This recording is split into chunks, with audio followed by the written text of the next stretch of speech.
অর্থনীতিকে শক্তিশালী করার প্রতিশ্রুতি দিয়ে ডোনাল্ড ট্রাম্পের ক্ষমতা গ্রহণের ৩ মাসও পেরোয়নি, অথচ একের পর এক বিতর্কিত সিদ্ধান্তে অর্থনীতিকে খাদের কিনারায় ঠেলে দিচ্ছেন মার্কিন প্রেসিডেন্ট। এর সবশেষ সংযোজন পারস্পরিক শুল্কারোপ ঘোষণা।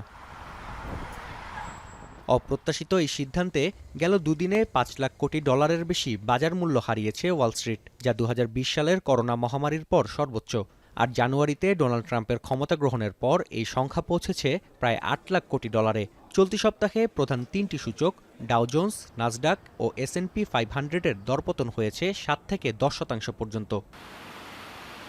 শুল্কারোপের কারণে প্রবৃদ্ধি কমার পাশাপাশি বেকারত্ব ও মূল্যস্ফীতি বাড়ার শঙ্কা জানিয়েছেন যুক্তরাষ্ট্রের কেন্দ্রীয় ব্যাংক ফেডারেল রিজার্ভের প্রধান।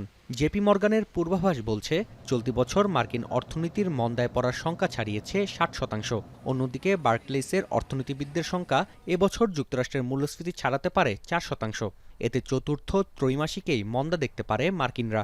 Which will include higher inflation and slower growth. The size and duration of these effects remains uncertain. While tariffs are highly likely to generate at least a temporary rise in inflation, it's also possible that the effects could be more persistent.